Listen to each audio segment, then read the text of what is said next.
2 Samuel, chapter 1. After the death of Saul, David returned from striking down the Amalekites and stayed in Ziklag 2 days. On the third day a man arrived from Saul's camp with his clothes torn and dust on his head. When he came to David, he fell to the ground to pay him honor. "Where have you come from?" David asked him. He answered, "I have escaped from the Israelite camp." "What happened?" David asked. "Tell me." "The men fled from the battle," he replied. "Many of them fell and died, and Saul and his son Jonathan are dead."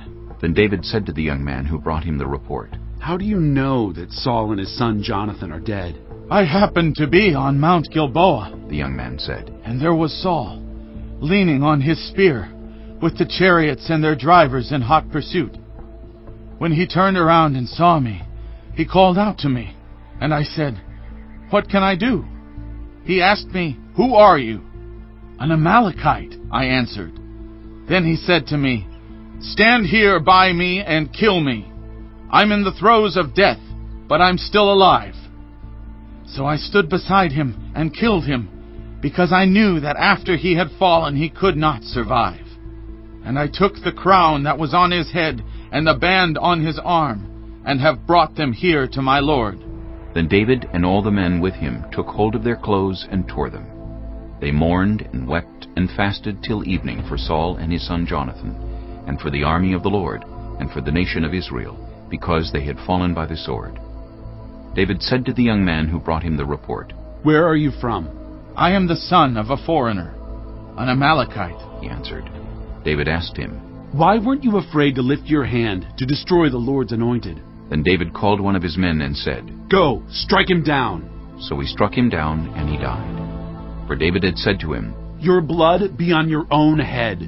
Your own mouth testified against you when you said, 'I killed the Lord's anointed.'" David took up this lament concerning Saul and his son Jonathan, and he ordered that the people of Judah be taught this lament of the bow. It is written in the book of Jasher. "A gazelle lies slain on your heights, Israel. How the mighty have fallen. Tell it not in Gath. Proclaim it not in the streets of Ashkelon. Lest the daughters of the Philistines be glad. Lest the daughters of the uncircumcised rejoice. Mountains of Gilboa, may you have neither dew nor rain. May no showers fall on your terraced fields. For there the shield of the mighty was despised. The shield of Saul, no longer rubbed with oil. From the blood of the slain, from the flesh of the mighty, the bow of Jonathan did not turn back. The sword of Saul did not return unsatisfied. Saul and Jonathan, in life they were loved and admired, and in death they were not parted.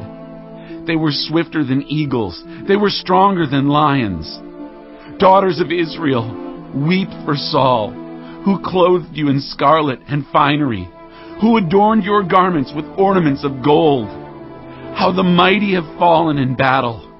Jonathan lies slain on your heights. I grieve for you, Jonathan, my brother. You were very dear to me. Your love for me was wonderful, more wonderful than that of women. How the mighty have fallen. The weapons of war have perished." Chapter 2. In the course of time, David inquired of the Lord. "Shall I go up to one of the towns of Judah?" he asked. The Lord said, "Go up." David asked, "Where shall I go?" "To Hebron." The Lord answered. So David went up there with his 2 wives, Ahinoam of Jezreel, and Abigail, the widow of Nabal of Carmel. David also took the men who were with him, each with his family, and they settled in Hebron and its towns. Then the men of Judah came to Hebron, and there they anointed David king over the tribe of Judah. When David was told that it was the men from Jabesh-Gilead who had buried Saul, he sent messengers to them to say to them, "The Lord bless you for showing this kindness to Saul your master by burying him. May the Lord now show you kindness and faithfulness, and I too will show you the same favor because you have done this. Now then, be strong and brave, for Saul your master is dead, and the people of Judah have anointed me king over them." Meanwhile, Abner, son of Ner, the commander of Saul's army, had taken Ish-bosheth, son of Saul, and brought him over to Mahanaim. He made him king over Gilead, Asherai, and Jezreel, and also over Ephraim, Benjamin, and all Israel. Ish-bosheth, son of Saul, was 40 years old when he became king over Israel, and he reigned 2 years. The tribe of Judah, however, remained loyal to David. The length of time David was king in Hebron over Judah was 7 years and 6 months. Abner, son of Ner, together with the men of Ish-bosheth, son of Saul, left Mahanaim and went to Gibeon. Joab, son of Zeruiah, and David's men went out and met them at the pool of Gibeon. One group sat down on one side of the pool, and one group on the other side. Then Abner said to Joab, "Let's have some of the young men get up and fight hand to hand in front of us." "All right, let them do it," Joab said. So they stood up and were counted off, 12 men for Benjamin and Ish-bosheth, son of Saul, and 12 for David. Then each man grabbed his opponent by the head and thrust his dagger into his opponent's side, and they fell down together. So that place in Gibeon was called Helkath Hazuriim. The battle that day was very fierce, and Abner and the Israelites were defeated by David's men. The 3 sons of Zeruiah were there, Joab, Abishai, and Asahel. Now Asahel was as fleet-footed as a wild gazelle. He chased Abner, turning neither to the right nor to the left as he pursued him. Abner looked behind him and asked, "Is that you, Asahel?" It is, he answered. Then Abner said to him, "Turn aside to the right or to the left. Take on one of the young men and strip him of his weapons." But Asahel would not stop chasing him. Again Abner warned Asahel, "Stop chasing me! Why should I strike you down? How could I look your brother Joab in the face?" But Asahel refused to give up the pursuit. So Abner thrust the butt of his spear into Asahel's stomach, and the spear came out through his back. He fell there and died on the spot. And every man stopped when he came to the place where Asahel had fallen and died. But Joab and Abishai pursued Abner, and as the sun was setting, they came to the hill of Ammah near Giah on the way to the wasteland of Gibeon. Then the men of Benjamin rallied behind Abner. They formed themselves into a group and took their stand on top of a hill. Abner called out to Joab, "Must the sword devour forever? Don't you realize that this will end in bitterness? How long before you order your men to stop pursuing their fellow Israelites?" Joab answered, "As surely as God lives, if you had not spoken, the men would have continued pursuing them until morning." So Joab blew the trumpet, and all the troops came to a halt. They no longer pursued Israel, nor did they fight any more. All that night Abner and his men marched through the Arabah. They crossed the Jordan, continued through the morning hours, and came to Mahanaim. Then Joab stopped pursuing Abner and assembled the whole army. Besides Asahel, 19 of David's men were found missing. But David's men had killed 360 Benjamites who were with Abner. They took Asahel and buried him in his father's tomb at Bethlehem. Then Joab and his men marched all night and arrived at Hebron by daybreak. Chapter 3. The war between the house of Saul and the house of David lasted a long time. David grew stronger and stronger, while the house of Saul grew weaker and weaker. Sons were born to David in Hebron. His firstborn was Amnon, the son of Ahinoam of Jezreel. His second, Chileab, the son of Abigail, the widow of Nabal of Carmel. The third, Absalom, the son of Maacah, daughter of Talmai, king of Geshur. The fourth, Adonijah, the son of Haggith. The fifth, Shephatiah, the son of Abital. And the sixth, Ithream, the son of David's wife, Eglah. These were born to David in Hebron. During the war between the house of Saul and the house of David, Abner had been strengthening his own position in the house of Saul. Now Saul had had a concubine named Rizpah, daughter of Aiah. And Ish-bosheth said to Abner, "Why did you sleep with my father's concubine?" Abner was very angry because of what Ish-bosheth said, so he answered, "Am I a dog's head on Judah's side? This very day I am loyal to the house of your father Saul and to his family and friends. I haven't handed you over to David. Yet now you accuse me of an offense involving this woman? May God deal with Abner, be it ever so severely, if I do not do for David what the Lord promised him on oath, and transfer the kingdom from the house of Saul, and establish David's throne over Israel and Judah from Dan to Beersheba." Ish-bosheth did not dare to say another word to Abner because he was afraid of him. Then Abner sent messengers on his behalf to say to David, "Whose land is it? Make an agreement with me, and I will help you bring all Israel over to you." "Good," said David. "I will make an agreement with you, but I demand one thing of you. Do not come into my presence unless you bring Michal, daughter of Saul, when you come to see me." Then David sent messengers to Ish-bosheth, son of Saul, demanding, "Give me my wife Michal, whom I betrothed to myself, for the price of 100 Philistine foreskins." So Ish-bosheth gave orders and had her taken away from her husband Paltiel, son of Laish. Her husband, however, went with her, weeping behind her all the way to Bahurim.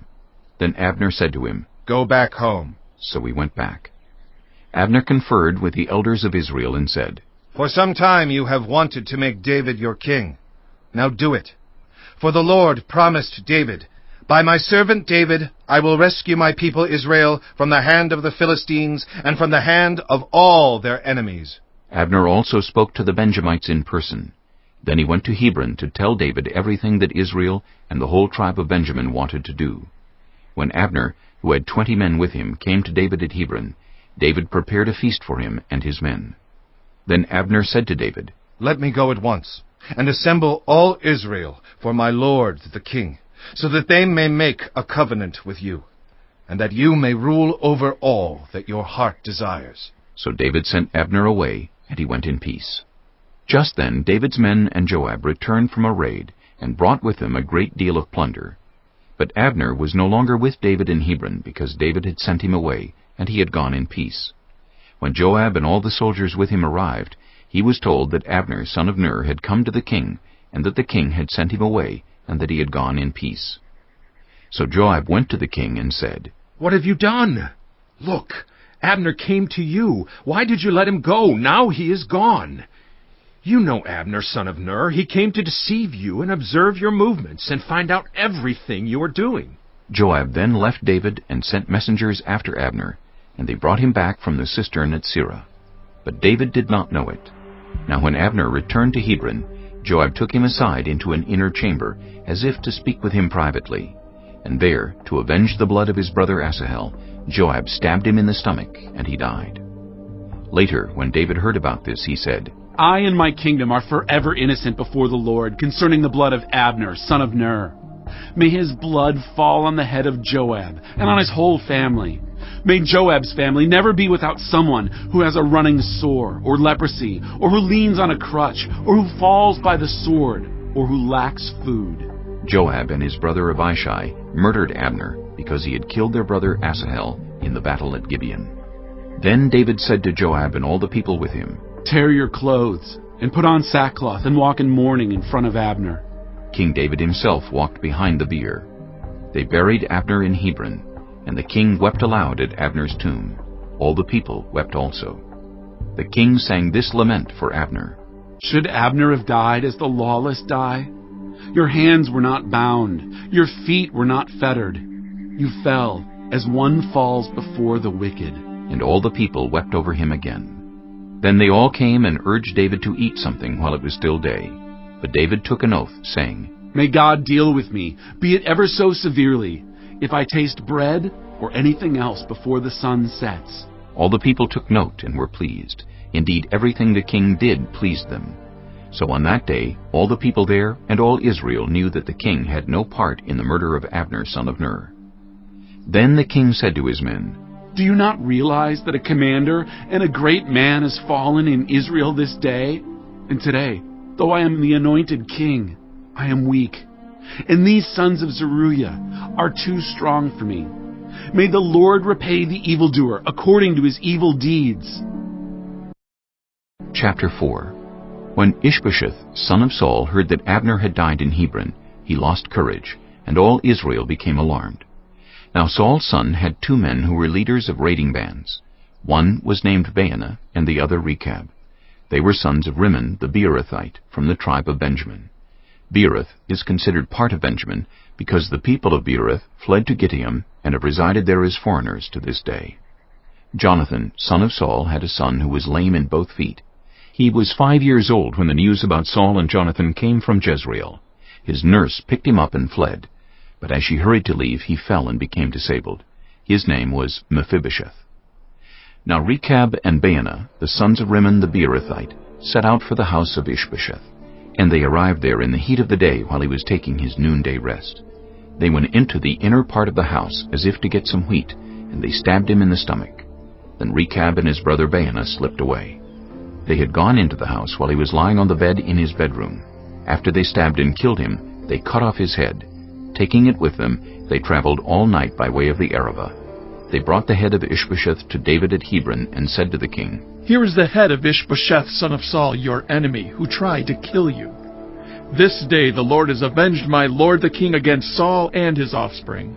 David answered Rechab and his brother Baanah, the sons of Rimmon the Beerothite, "As surely as the Lord lives, who has delivered me out of every trouble, when someone told me, 'Saul is dead,' and thought he was bringing good news, I seized him and put him to death in Ziklag. That was the reward I gave him for his news.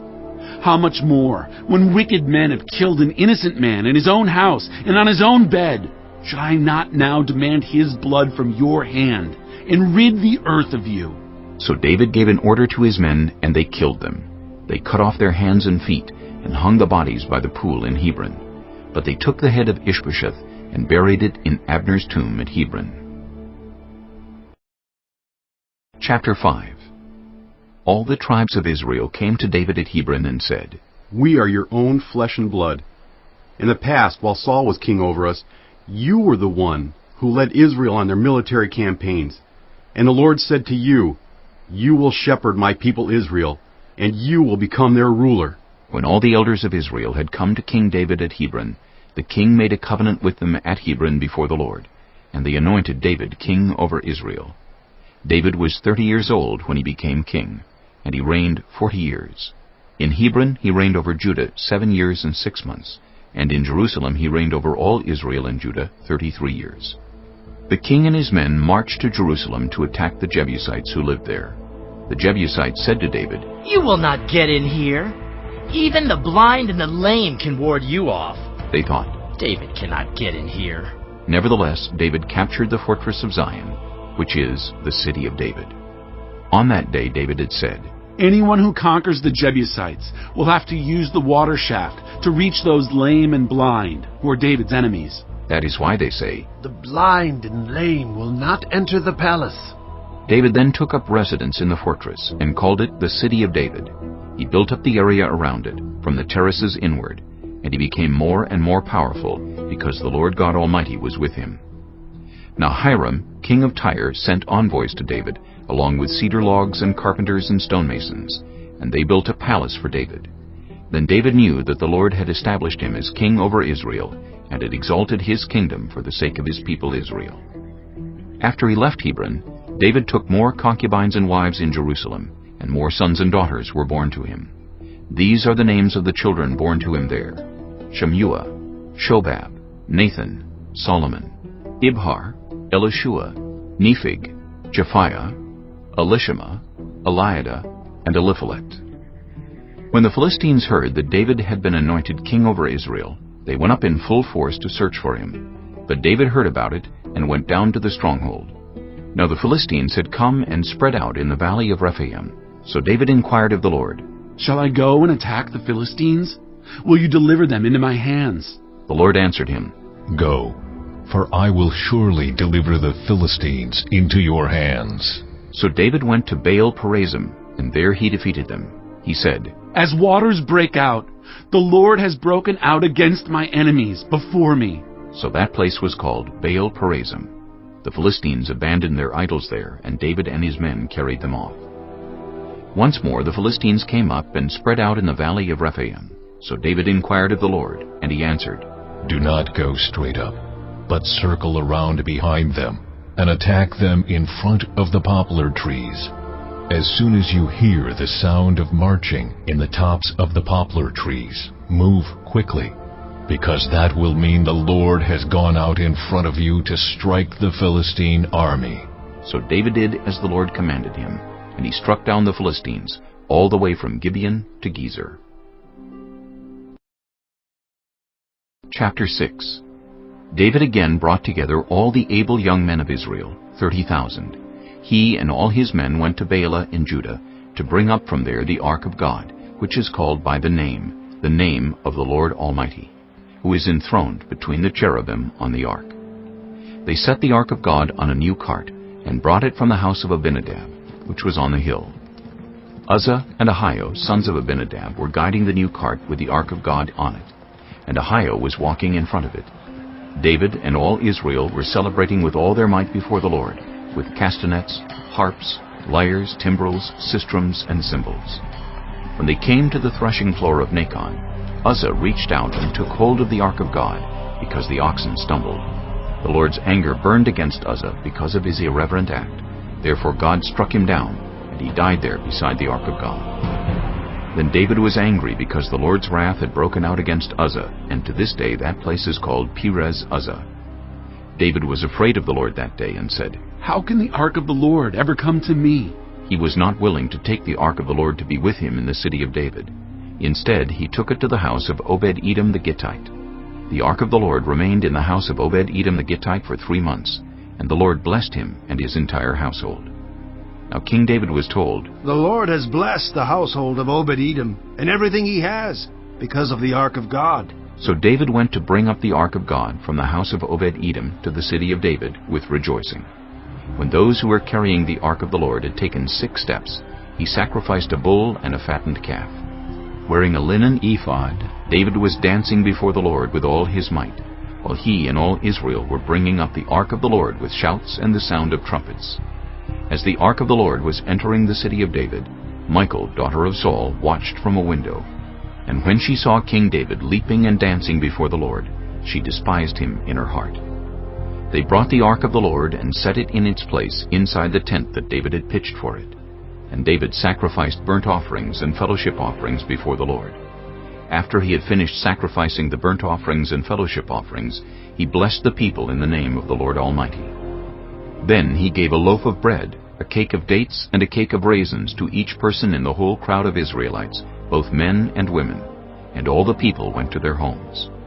When David returned home to bless his household, Michal, daughter of Saul, came out to meet him and said, "How the king of Israel has distinguished himself today, going around half naked in full view of the slave girls of his servants, as any vulgar fellow would." David said to Michal, "It was before the Lord, who chose me rather than your father, or anyone from his house, when he appointed me ruler over the Lord's people, Israel. I will celebrate before the Lord. I will become even more undignified than this, and I will be humiliated in my own eyes.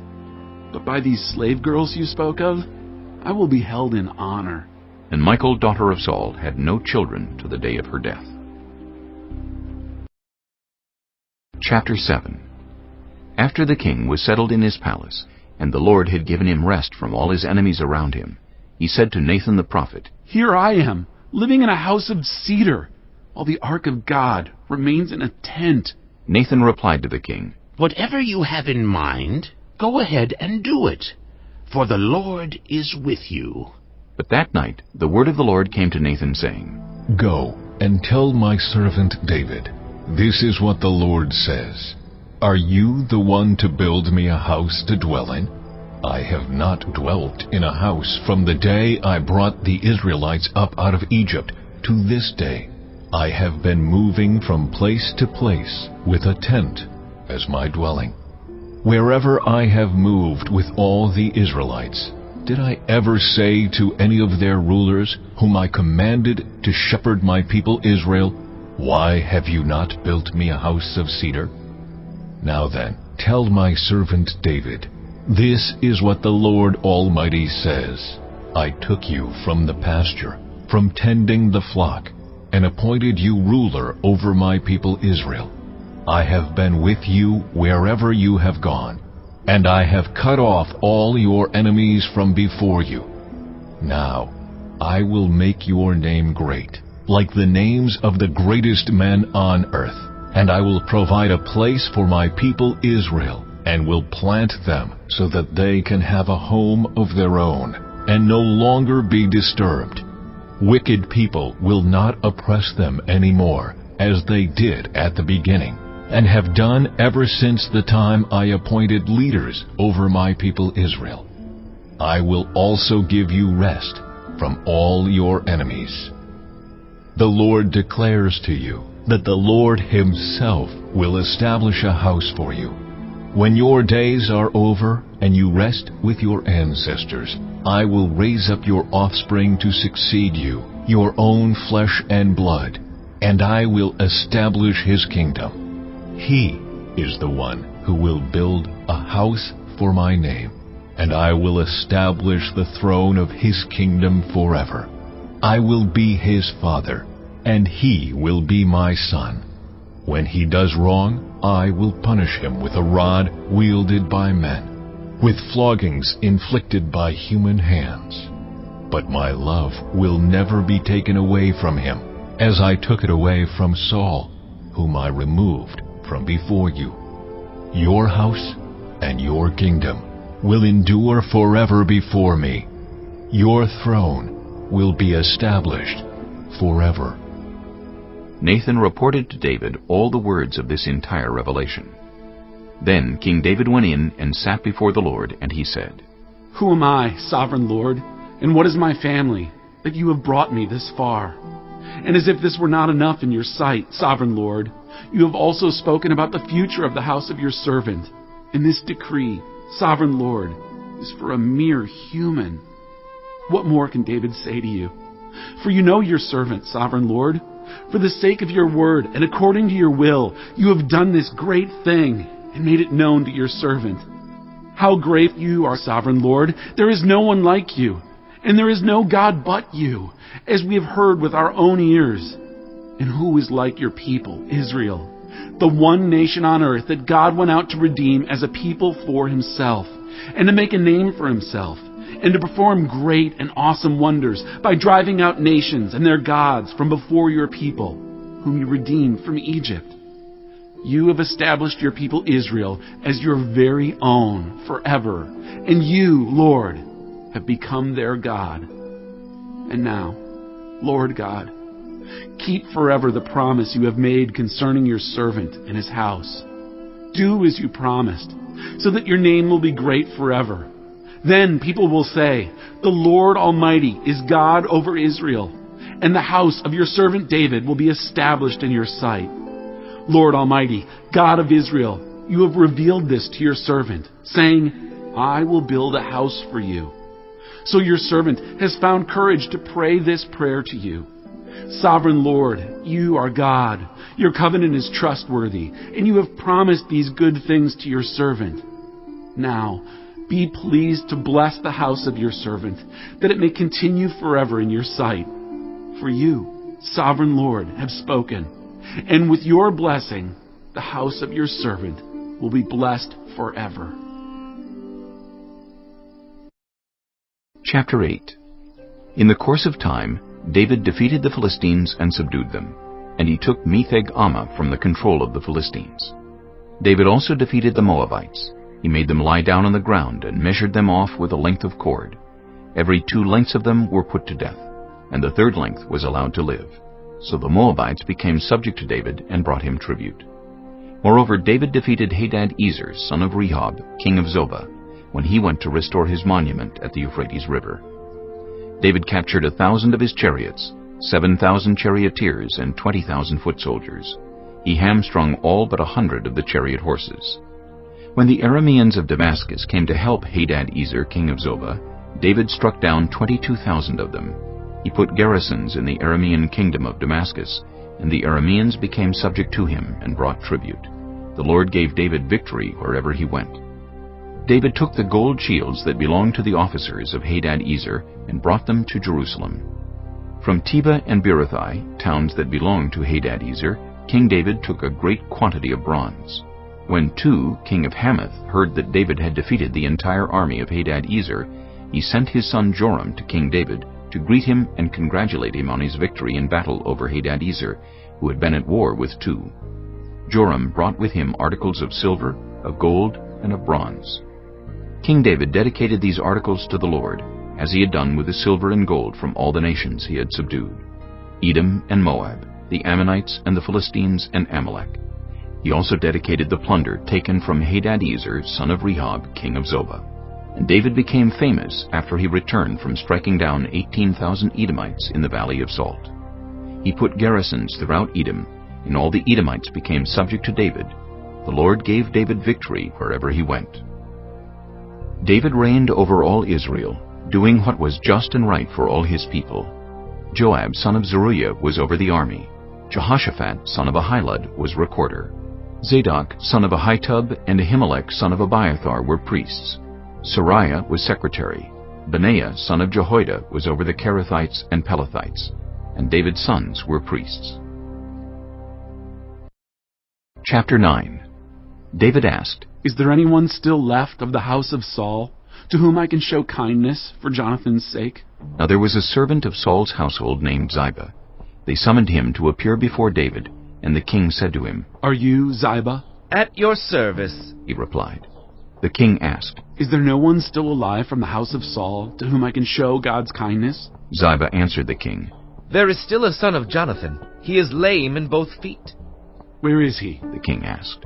Ziba answered, He is at the house of Machir, son of Ammiel, in Lo-debar. So King David had him brought from Lo-debar, from the house of Machir, son of Ammiel. When Mephibosheth, son of Jonathan, the son of Saul, came to David, he bowed down to pay him honor. David said, Mephibosheth. At your service, he replied. Don't be afraid, David said to him, for I will surely show you kindness for the sake of your father Jonathan. I will restore to you all the land that belonged to your grandfather Saul, and you will always eat at my table. Mephibosheth bowed down and said, What is your servant, that you should notice a dead dog like me? Then the king summoned Ziba, Saul's steward, and said to him, I have given your master's grandson everything that belonged to Saul and his family. You and your sons and your servants are to farm the land for him and bring in the crops, so that your master's grandson may be provided for. And Mephibosheth, grandson of your master, will always eat at my table. Now Ziba had 15 sons and 20 servants. Then Ziba said to the king, Your servant will do whatever my lord the king commands his servant to do. So Mephibosheth ate at David's table like one of the king's sons. Mephibosheth had a young son named Micah, and all the members of Ziba's household were servants of Mephibosheth. And Mephibosheth lived in Jerusalem, because he always ate at the king's table. He was lame in both feet. Chapter 10. In the course of time, the king of the Ammonites died, and his son Hanun succeeded him as king. David thought, I will show kindness to Hanun, son of Nahash, just as his father showed kindness to me. So David sent a delegation to express his sympathy to Hanun concerning his father. When David's men came to the land of the Ammonites, the Ammonite commanders said to Hanun their lord, Do you think David is honoring your father by sending envoys to you to express sympathy? Hasn't David sent them to you only to explore the city, and spy it out, and overthrow it? So Hanun seized David's envoys, shaved off half of each man's beard, cut off their garments at the buttocks, and sent them away. When David was told about this, he sent messengers to meet the men, for they were greatly humiliated. The king said, Stay at Jericho till your beards have grown, and then come back. When the Ammonites realized that they had become obnoxious to David, they hired 20,000 Aramean foot soldiers from Beth-rehob and Zobah, as well as the king of Maacah with 1,000 men, and also 12,000 men from Tob. On hearing this, David sent Joab out with the entire army of fighting men. The Ammonites came out and drew up in battle formation at the entrance of their city gate, while the Arameans of Zobah and Rehob and the men of Tob and Maacah were by themselves in the open country. Joab saw that there were battle lines in front of him and behind him, so he selected some of the best troops in Israel and deployed them against the Arameans. He put the rest of the men under the command of Abishai his brother, and deployed them against the Ammonites. Joab said, If the Arameans are too strong for me, then you are to come to my rescue. But if the Ammonites are too strong for you, then I will come to rescue you. Be strong, and let us fight bravely for our people and the cities of our God. The Lord will do what is good in his sight. Then Joab and the troops with him advanced to fight the Arameans, and they fled before him. When the Ammonites realized that the Arameans were fleeing, they fled before Abishai and went inside the city. So Joab returned from fighting the Ammonites and came to Jerusalem. After the Arameans saw that they had been routed by Israel, they regrouped. Hadad-ezer had Arameans brought from beyond the Euphrates River. They went to Helam, with Shobach, the commander of Hadad-ezer's army, leading them. When David was told of this, he gathered all Israel, crossed the Jordan, and went to Helam. The Arameans formed their battle lines to meet David and fought against him, but they fled before Israel, and David killed 700 of their charioteers and 40,000 of their foot soldiers. He also struck down Shobach, the commander of their army, and he died there. When all the kings who were vassals of Hadad-ezer saw that they had been routed by Israel, they made peace with the Israelites and became subject to them. So the Arameans were afraid to help the Ammonites any more. Chapter 11. In the spring, at the time when kings go off to war, David sent Joab out with the king's men and the whole Israelite army. They destroyed the Ammonites and besieged Rabbah, but David remained in Jerusalem. One evening, David got up from his bed and walked around on the roof of the palace. From the roof, he saw a woman bathing. The woman was very beautiful, and David sent someone to find out about her. The man said, "She is Bathsheba, the daughter of Eliam, and the wife of Uriah the Hittite." Then David sent messengers to get her. She came to him, and he slept with her. Now she was purifying herself from her monthly uncleanness. Then she went back home. The woman conceived and sent word to David, saying, "I am pregnant." So David sent this word to Joab, "Send me Uriah the Hittite." And Joab sent him to David. When Uriah came to him, David asked him how Joab was, how the soldiers were, and how the war was going. Then David said to Uriah, "Go down to your house and wash your feet." So Uriah left the palace, and a gift from the king was sent after him. But Uriah slept at the entrance to the palace with all his master's servants, and did not go down to his house. David was told, Uriah did not go home. So he asked Uriah, "Haven't you just come from a military campaign? Why didn't you go home?" Uriah said to David, "The ark and Israel and Judah are staying in tents, and my commander Joab and my lord's men are camped in the open country. How could I go to my house to eat and drink and make love to my wife? As surely as you live, I will not do such a thing." Then David said to him, "Stay here one more day, and tomorrow I will send you back." So Uriah remained in Jerusalem that day and the next. At David's invitation he ate and drank with him, and David made him drunk. But in the evening Uriah went out to sleep on his mat among his master's servants. He did not go home. In the morning David wrote a letter to Joab and sent it with Uriah. In it he wrote, "Put Uriah out in front where the fighting is fiercest. Then withdraw from him, so he will be struck down and die." So while Joab had the city under siege, he put Uriah at a place where he knew the strongest defenders were. When the men of the city came out and fought against Joab, some of the men in David's army fell. Moreover, Uriah the Hittite died. Joab sent David a full account of the battle. He instructed the messenger, "When you have finished giving the king this account of the battle, the king's anger may flare up, and he may ask you, 'Why did you get so close to the city to fight? Didn't you know they would shoot arrows from the wall? Who killed Abimelech, son of Jerubbesheth? Didn't a woman drop an upper millstone on him from the wall, so that he died in Thebes? Why did you get so close to the wall?' If he asks you this, then say to him, 'Moreover, your servant Uriah the Hittite is dead.'" The messenger set out, and when he arrived he told David everything Joab had sent him to say. The messenger said to David, "The men overpowered us and came out against us in the open, but we drove them back to the entrance of the city gate. Then the archers shot arrows at your servants from the wall, and some of the king's men died. Moreover, your servant Uriah the Hittite is dead." David told the messenger, "Say this to Joab. Don't let this upset you. The sword devours one as well as another. Press the attack against the city and destroy it. Say this to encourage Joab." When Uriah's wife heard that her husband was dead, she mourned for him. After the time of mourning was over, David had her brought to his house, and she became his wife and bore him a son. But the thing David had done displeased the Lord. Chapter 12. The Lord sent Nathan to David. When he came to him, he said, "There were 2 men in a certain town, one rich and the other poor. The rich man had a very large number of sheep and cattle, but the poor man had nothing except one little ewe lamb he had bought. He raised it, and it grew up with him and his children. It shared his food, drank from his cup, and even slept in his arms. It was like a daughter to him. Now a traveler came to the rich man, but the rich man refrained from taking one of his own sheep or cattle to prepare a meal for the traveler who had come to him. Instead, he took the ewe lamb that belonged to the poor man and prepared it for the one who had come to him. David burned with anger against the man and said to Nathan, As surely as the Lord lives, the man who did this must die.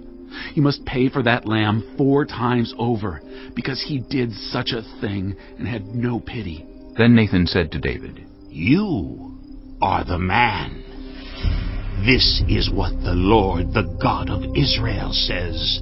I anointed you king over Israel, and I delivered you from the hand of Saul. I gave your master's house to you, and your master's wives into your arms.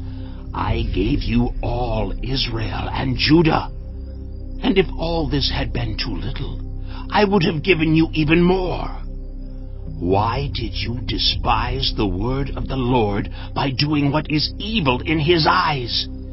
You struck down Uriah the Hittite with the sword and took his wife to be your own. You killed him with the sword of the Ammonites. Now, therefore, the sword will never depart from your house, because you despised me and took the wife of Uriah the Hittite to be your own. This is what the Lord says. Out of your own household I am going to bring calamity on you. Before your very eyes I will take your wives and give them to one who is close to you, and he will sleep with your wives in broad daylight. You did it in secret, but I will do this thing in broad daylight before all Israel. Then David said to Nathan, I have sinned against the Lord. Nathan replied, The Lord has taken away your sin. You are not going to die. But because by doing this you have shown utter contempt for the Lord, the son born to you will die. After Nathan had gone home, the Lord struck the child that Uriah's wife had borne to David, and he became ill. David pleaded with God for the child. He fasted and spent the nights lying in sackcloth on the ground. The elders of his household stood beside him to get him up from the ground, but he refused, and he would not eat any food with them. On the 7th day, the child died. David's attendants were afraid to tell him that the child was dead, for they thought, While the child was still living, he wouldn't listen to us when we spoke to him. How can we now tell him the child is dead? He may do something desperate. David noticed that his attendants were whispering among themselves, and he realized the child was dead. Is the child dead? He asked. Yes, they replied. He is dead. Then David got up from the ground. After he had washed, put on lotions, and changed his clothes, he went into the house of the Lord and worshipped. Then he went to his own house, and at his request they served him food, and he ate. His attendants asked him, Why are you acting this way? While the child was alive, you fasted and wept. But now that the child is dead, you get up and eat. He answered, While the child was still alive, I fasted and wept. I thought, who knows? The Lord may be gracious to me and let the child live. But now that he is dead, why should I go on fasting? Can I bring him back again? I will go to him, but he will not return to me. Then David comforted his wife Bathsheba, and he went to her and made love to her. She gave birth to a son, and they named him Solomon. The Lord loved him, and because the Lord loved him, he sent word through Nathan the prophet to name him Jedediah. Meanwhile, Joab fought against Rabbah of the Ammonites and captured the royal citadel. Joab then sent messengers to David, saying, I have fought against Rabbah and taken its water supply. Now muster the rest of the troops and besiege the city and capture it. Otherwise I will take the city, and it will be named after me. So David mustered the entire army and went to Rabbah, and attacked and captured it. David took the crown from their king's head, and it was placed on his own head. It weighed a talent of gold, and it was set with precious stones. David took a great quantity of plunder from the city, and brought out the people who were there, consigning them to labor with saws and with iron picks and axes, and he made them work at brickmaking. David did this to all the Ammonite towns. Then he and his entire army returned to Jerusalem. Chapter 13. In the course of time, Amnon, son of David, fell in love with Tamar, the beautiful sister of Absalom, son of David. Amnon became so obsessed with his sister Tamar that he made himself ill. She was a virgin, and it seemed impossible for him to do anything to her. Now Amnon had an adviser named Jonadab, son of Shimeah, David's brother. Jonadab was a very shrewd man. He asked Amnon, "Why do you, the king's son, look so haggard morning after morning? Won't you tell me?" Amnon said to him, "I'm in love with Tamar, my brother Absalom's sister." "Go to bed and pretend to be ill," Jonadab said. "When your father comes to see you, say to him, 'I would like my sister Tamar to come and give me something to eat. Let her prepare the food in my sight, so I may watch her and then eat it from her hand.'" So Amnon lay down and pretended to be ill. When the king came to see him, Amnon said to him, "I would like my sister Tamar to come and make some special bread in my sight, so I may eat from her hand." David sent word to Tamar at the palace. "Go to the house of your brother Amnon and prepare some food for him." So Tamar went to the house of her brother Amnon, who was lying down. She took some dough, kneaded it, made the bread in his sight, and baked it. Then she took the pan and served him the bread, but he refused to eat. "Send everyone out of here," Amnon said. So everyone left him. Then Amnon said to Tamar, "Bring the food here into my bedroom, so I may eat from your hand." And Tamar took the bread she had prepared and brought it to her brother Amnon in his bedroom. But when she took it to him to eat, he grabbed her and said, "Come to bed with me, my sister." "No, my brother," she said to him. "Don't force me. Such a thing should not be done in Israel. Don't do this wicked thing. What about me? Where can I get rid of my disgrace? And what about you? You would be like one of the wicked fools in Israel. Please, speak to the king. He will not keep me from being married to you." But he refused to listen to her, and since he was stronger than she, he raped her. Then Amnon hated her with intense hatred. In fact, he hated her more than he had loved her. Amnon said to her, "Get up and get out." "No," she said to him. "Sending me away would be a greater wrong than what you have already done to me." But he refused to listen to her. He called his personal servant and said, "Get this woman out of my sight and bolt the door after her." So his servant put her out and bolted the door after her. She was wearing an ornate robe, for this was the kind of garment the virgin daughters of the king wore. Tamar put ashes on her head and tore the ornate robe she was wearing. She put her hands on her head and went away, weeping aloud as she went. Her brother Absalom said to her, "Has that Amnon, your brother, been with you? Be quiet for now, my sister. He is your brother. Don't take this thing to heart." And Tamar lived in her brother Absalom's house, a desolate woman. When King David heard all this, he was furious. And Absalom never said a word to Amnon, either good or bad. He hated Amnon because he had disgraced his sister Tamar. 2 years later, when Absalom's sheep shearers were at Baal-Hazor near the border of Ephraim, he invited all the king's sons to come there. Absalom went to the king and said, "Your servant has had shearers come. Will the king and his attendants please join me?" "No, my son," the king replied. "All of us should not go. We would only be a burden to you." Although Absalom urged him, he still refused to go, but gave him his blessing. Then Absalom said, "If not, please let my brother Amnon come with us." The king asked him, "Why should he go with you?" But Absalom urged him. So he sent with him Amnon and the rest of the king's sons. Absalom ordered his men, "Listen, when Amnon is in high spirits from drinking wine, and I say to you, 'Strike Amnon down,' then kill him. Don't be afraid. Haven't I given you this order? Be strong and brave." So Absalom's men did to Amnon what Absalom had ordered. Then all the king's sons got up, mounted their mules, and fled. While they were on their way, the report came to David, "Absalom has struck down all the king's sons. Not one of them is left." The king stood up, tore his clothes, and lay down on the ground, and all his attendants stood by with their clothes torn. But Jonadab, son of Shimeah, David's brother, said, "My lord should not think that they killed all the princes. Only Amnon is dead. This has been Absalom's express intention ever since the day Amnon raped his sister Tamar. My lord the king should not be concerned about the report that all the king's sons are dead. Only Amnon is dead." Meanwhile, Absalom had fled. Now the man standing watch looked up and saw many people on the road west of him, coming down the side of the hill. The watchman went and told the king, "I see men in the direction of Horonaim, on the side of the hill." Jonadab said to the king, "See, the king's sons have come." It has happened just as your servant said." As he finished speaking, the king's sons came in, wailing loudly. The king, too, and all his attendants wept very bitterly.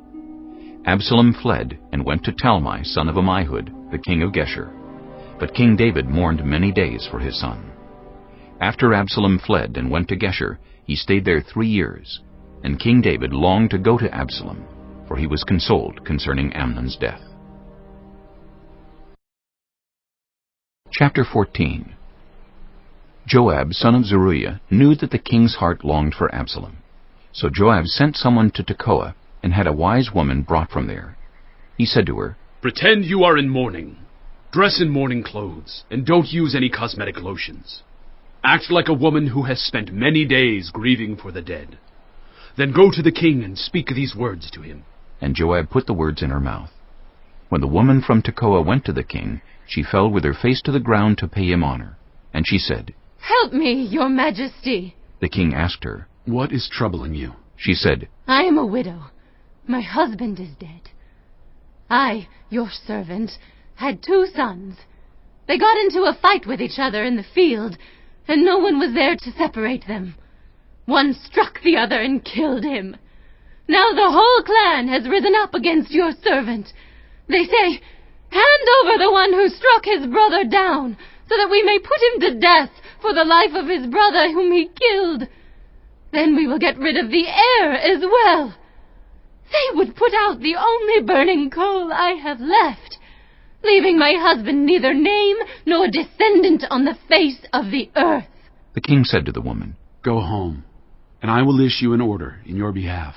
But the woman from Tekoa said to him, "Let my lord the king pardon me and my family, and let the king and his throne be without guilt." The king replied, "If anyone says anything to you, bring them to me, and they will not bother you again." She said, "Then let the king invoke the Lord his God to prevent the avenger of blood from adding to the destruction, so that my son will not be destroyed." "As surely as the Lord lives," he said, "not one hair of your son's head will fall to the ground." Then the woman said, "Let your servant speak a word to my lord the king." "Speak," he replied. The woman said, "Why then have you devised a thing like this against the people of God?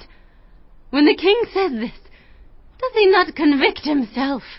For the king has not brought back his banished son.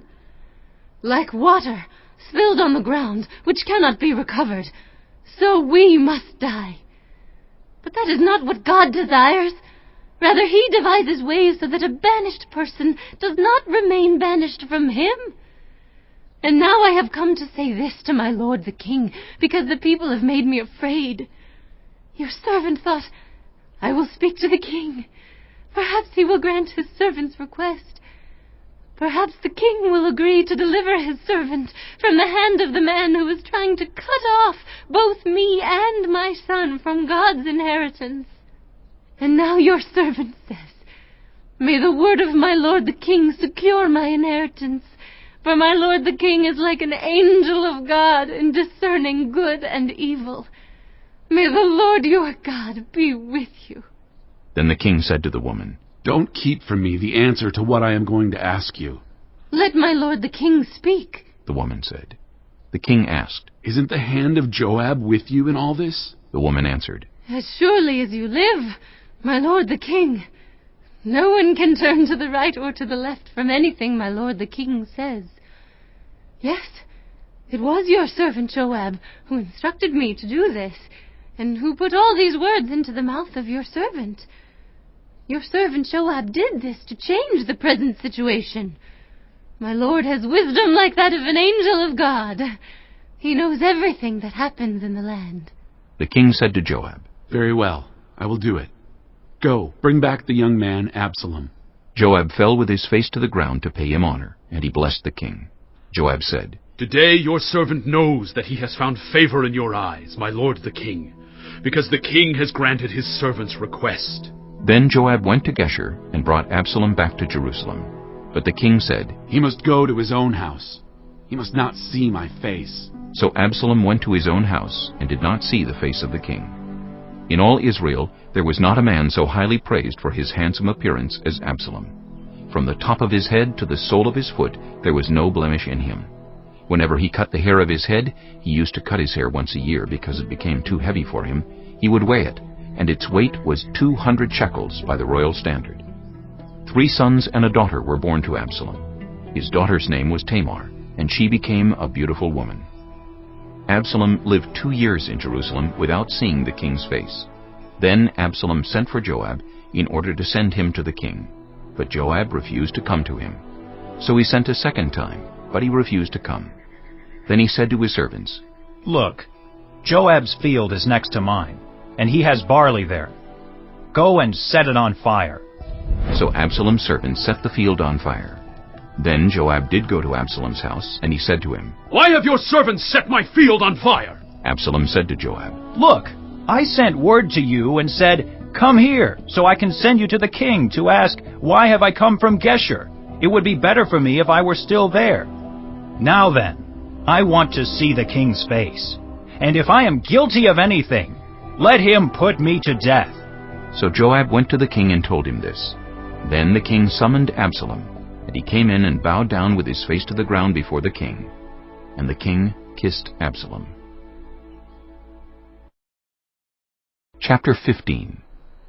In the course of time, Absalom provided himself with a chariot and horses, and with 50 men to run ahead of him. He would get up early and stand by the side of the road leading to the city gate. Whenever anyone came with a complaint to be placed before the king for a decision, Absalom would call out to him. "What town are you from?" He would answer, "Your servant is from one of the tribes of Israel." Then Absalom would say to him, "Look, your claims are valid and proper, but there is no representative of the king to hear you." And Absalom would add, "If only I were appointed judge in the land, then everyone who has a complaint or case could come to me, and I would see that they receive justice." Also, whenever anyone approached him to bow down before him, Absalom would reach out his hand, take hold of him, and kiss him.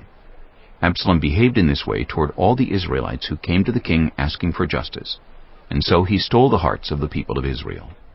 At the end of 4 years, Absalom said to the king, "Let me go to Hebron and fulfill a vow I made to the Lord. While your servant was living at Geshur in Aram, I made this vow. If the Lord takes me back to Jerusalem, I will worship the Lord in Hebron." The king said to him, "Go in peace." So he went to Hebron.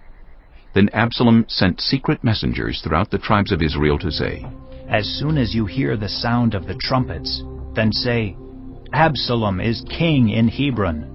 200 men from Jerusalem had accompanied Absalom. They had been invited as guests and went quite innocently, knowing nothing about the matter. While Absalom was offering sacrifices, he also sent for Ahithophel the Gilonite, David's counselor, to come from Gilo, his hometown. And so the conspiracy gained strength, and Absalom's following kept on increasing. A messenger came and told David, "The hearts of the people of Israel are with Absalom." Then David said to all his officials who were with him in Jerusalem, "Come, we must flee, or none of us will escape from Absalom. We must leave immediately, or he will move quickly to overtake us and bring ruin on us, and put the city to the sword." The king's officials answered him, "Your servants are ready to do whatever our lord the king chooses." The king set out, with his entire household following him, but he left 10 concubines to take care of the palace. So the king set out, with all the people following him, and they halted at the edge of the city. All his men marched past him, along with all the Kirithites and Pelethites, and all the 600 Gittites who had accompanied him from Gath marched before the king. The king said to Ittai the Gittite, "Why should you come along with us? Go back and stay with King Absalom. You are a foreigner, an exile from your homeland. You came only yesterday, and today shall I make you wander about with us, when I do not know where I am going? Go back and take your people with you. May the Lord show you kindness and faithfulness." But Ittai replied to the king, "As surely as the Lord lives, and as my lord the king lives, wherever my lord the king may be, whether it means life or death, there will your servant be." David said to Ittai, "Go ahead, march on." So Ittai the Gittite marched on with all his men and the families that were with him. The whole countryside wept aloud as all the people passed by. The king also crossed the Kidron Valley, and all the people moved on toward the wilderness. Zadok was there too, and all the Levites who were with him were carrying the ark of the covenant of God. They set down the ark of God, and Abiathar offered sacrifices until all the people had finished leaving the city. Then the king said to Zadok, "Take the ark of God back into the city. If I find favor in the Lord's eyes, he will bring me back and let me see it and his dwelling place again. But if he says, 'I am not pleased with you,' then I am ready. Let him do to me whatever seems good to him." The king also said to Zadok the priest, "Do you understand? Go back to the city with my blessing. Take your son Ahimaaz with you, and also Abiathar's son Jonathan. You and Abiathar return with your 2 sons. I will wait at the fords in the wilderness until word comes from you to inform me." So Zadok and Abiathar took the ark of God back to Jerusalem and stayed there. But David continued up the Mount of Olives, weeping as he went. His head was covered and he was barefoot. All the people with him covered their heads too, and were weeping as they went up. Now David had been told, "Ahithophel is among the conspirators with Absalom." So David prayed, "Lord, turn Ahithophel's counsel into foolishness." When David arrived at the summit where people used to worship God, Hushai the Archite was there to meet him, his robe torn and dust on his head. David said to him, "If you go with me, you will be a burden to me. But if you return to the city and say to Absalom, 'Your Majesty, I will be your servant. I was your father's servant in the past, but now I will be your servant,' then you can help me by frustrating Ahithophel's advice. Won't the priests Zadok and Abiathar be there with you? Tell them anything you hear in the king's palace. Their 2 sons, Ahimaaz, son of Zadok, and Jonathan, son of Abiathar, are there with them. Send them to me with anything you hear." So Hushai, David's confidant, arrived at Jerusalem as Absalom was entering the city. Chapter 16. When David had gone a short distance beyond the summit, there was Ziba, the steward of Mephibosheth, waiting to meet him. He had a string of donkeys saddled and loaded with 200 loaves of bread, 100 cakes of raisins, 100 cakes of figs, and a skin of wine. The king asked Ziba, "Why have you brought these?" Ziba answered, "The donkeys are for the king's household to ride on. The bread and fruit are for the men to eat, and the wine is to refresh those who become exhausted in the wilderness." The king then asked, "Where is your master's grandson?" Ziba said to him, "He is staying in Jerusalem because he thinks today the Israelites will restore to me my grandfather's kingdom." Then the king said to Ziba, "All that belonged to Mephibosheth is now yours." "I humbly bow," Ziba said. "May I find favor in your eyes, my lord the king." As King David approached Bahurim, a man from the same clan as Saul's family came out from there. His name was Shimei, son of Gera, and he cursed as he came out. He pelted David and all the king's officials with stones, though all the troops and the special guard were on David's right and left. As he cursed, Shimei said, "Get out! Get out! You murderer! You scoundrel! The Lord has repaid you for all the blood you shed in the household of Saul, in whose place you have reigned. The Lord has given the kingdom into the hands of your son Absalom. You have come to ruin because you are a murderer!" Then Abishai, son of Zeruiah, said to the king, "Why should this dead dog curse my lord the king? Let me go over and cut off his head." But the king said, "What does this have to do with you, you sons of Zeruiah? If he is cursing because the Lord said to him, 'Curse David,' who can ask, 'Why do you do this?'" David then said to Abishai and all his officials, "My son, my own flesh and blood, is trying to kill me. How much more then this Benjamite? Leave him alone. Let him curse, for the Lord has told him to. It may be that the Lord will look upon my misery and restore to me his covenant blessing instead of his curse today." So David and his men continued along the road, while Shimei was going along the hillside opposite him, cursing as he went, and throwing stones at him, and showering him with dirt. The king and all the people with him arrived at their destination exhausted, and there he refreshed himself. Meanwhile, Absalom and all the men of Israel came to Jerusalem, and Ahithophel was with him. Then Hushai the Archite, David's confidant, went to Absalom and said to him, "Long live the king! Long live the king!" Absalom said to Hushai, "So this is the love you show your friend? If he's your friend, why didn't you go with him?" Hushai said to Absalom, "No, the one chosen by the Lord, by these people, and by all the men of Israel. His I will be, and I will remain with him. Furthermore, whom should I serve? Should I not serve the son? Just as I served your father, so I will serve you. Absalom said to Ahithophel, Give us your advice. What should we do? Ahithophel answered, Sleep with your father's concubines, whom he left to take care of the palace. Then all Israel will hear that you have made yourself obnoxious to your father, and the hands of everyone with you will be more resolute. So they pitched a tent for Absalom on the roof, and he slept with his father's concubines in the sight of all Israel. Now in those days, the advice Ahithophel gave was like that of one who inquires of God. That was how both David and Absalom regarded all of Ahithophel's advice. Chapter 17. Ahithophel said to Absalom, I would choose 12,000 men and set out tonight in pursuit of David. I would attack him while he is weary and weak. I would strike him with terror, and then all the people with him will flee. I would strike down only the king, and bring all the people back to you. The death of the man you seek will mean the return of all. All the people will be unharmed. This plan seemed good to Absalom and to all the elders of Israel. But Absalom said, Summon also Hushai the Archite, so we can hear what he has to say as well. When Hushai came to him, Absalom said, Ahithophel has given this advice. Should we do what he says? If not, give us your opinion. Hushai replied to Absalom, The advice Ahithophel has given is not good this time. You know your father and his men, they are fighters, and as fierce as a wild bear robbed of her cubs. Besides, your father is an experienced fighter. He will not spend the night with the troops. Even now, he is hidden in a cave or some other place. If he should attack your troops first, whoever hears about it will say, There has been a slaughter among the troops who follow Absalom. Then even the bravest soldier, whose heart is like the heart of a lion, will melt with fear. For all Israel knows that your father is a fighter, and that those with him are brave. So I advise you, let all Israel, from Dan to Beersheba, as numerous as the sand on the seashore, be gathered to you, with you yourself leading them into battle.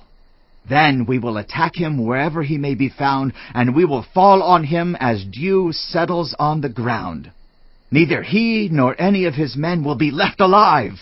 If he withdraws into a city, then all Israel will bring ropes to that city, and we will drag it down to the valley until not so much as a pebble is left. Absalom and all the men of Israel said, The advice of Hushai the Archite is better than that of Ahithophel. For the Lord had determined to frustrate the good advice of Ahithophel in order to bring disaster on Absalom. Hushai told Zadok and Abiathar the priests, Ahithophel has advised Absalom and the elders of Israel to do such and such, but I have advised them to do so and so. Now, send a message at once and tell David, Do not spend the night at the fords in the wilderness. Cross over without fail, or the king and all the people with him will be swallowed up. Jonathan and Ahimaaz were staying at Enrogel. A female servant was to go and inform them, and they were to go and tell King David, for they could not risk being seen entering the city. But a young man saw them and told Absalom. So the two of them left at once and went to the house of a man in Bahurim. He had a well in his courtyard, and they climbed down into it. His wife took a covering and spread it out over the opening of the well, and scattered grain over it. No one knew anything about it. When Absalom's men came to the woman at the house, they asked, Where are Ahimaaz and Jonathan? The woman answered them, They crossed over the brook. The men searched but found no one, so they returned to Jerusalem. After they had gone, the two climbed out of the well and went to inform King David. They said to him, Set out and cross the river at once. Ahithophel has advised such and such against you. So David and all the people with him set out and crossed the Jordan. By daybreak, no one was left who had not crossed the Jordan. When Ahithophel saw that his advice had not been followed, he saddled his donkey and set out for his house in his hometown. He put his house in order and then hanged himself. So he died and was buried in his father's tomb. David went to Mahanaim, and Absalom crossed the Jordan with all the men of Israel. Absalom had appointed Amasa over the army in place of Joab. Amasa was the son of Jether, an Ishmaelite, who had married Abigail, the daughter of Nahash, and sister of Zeruiah, the mother of Joab. The Israelites and Absalom camped in the land of Gilead. When David came to Mahanaim, Shobai son of Nahash from Rabbah of the Ammonites, and Maker son of Amiel from Lo-debar, and Barzillai the Gileadite from Rogelim, brought bedding and bowls and articles of pottery. They also brought wheat and barley, flour and roasted grain, beans and lentils, honey and curds, sheep and cheese from cow's milk for David and his people to eat. For they said, "The people have become exhausted and hungry and thirsty in the wilderness." Chapter 18. David mustered the men who were with him, and appointed over them commanders of thousands and commanders of hundreds. David sent out his troops, a third under the command of Joab, a third under Joab's brother Abishai son of Zeruiah, and a third under Ittai the Gittite. The king told the troops, "I myself will surely march out with you." But the men said, "You must not go out. If we are forced to flee, they won't care about us. Even if half of us die, they won't care. But you are worth 10,000 of us. It would be better now for you to give us support from the city." The king answered, "I will do whatever seems best to you." So the king stood beside the gate while all his men marched out in units of hundreds and of thousands. The king commanded Joab, Abishai, and Ittai, "Be gentle with the young man Absalom for my sake." And all the troops heard the king giving orders concerning Absalom to each of the commanders. David's army marched out of the city to fight Israel, and the battle took place in the forest of Ephraim.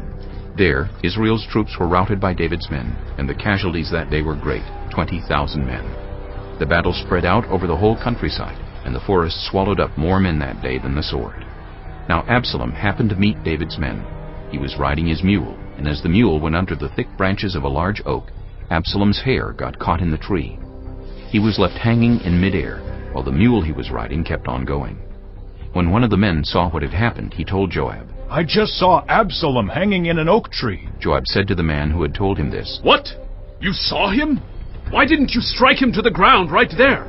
Then I would have had to give you 10 shekels of silver and a warrior's belt." But the man replied, "Even if 1,000 shekels were weighed out into my hands, I would not lay a hand on the king's son. In our hearing, the king commanded you and Abishai and Ittai protect the young man Absalom for my sake. And if I had put my life in jeopardy, and nothing is hidden from the king, you would have kept your distance from me." Joab said, "I'm not going to wait like this for you."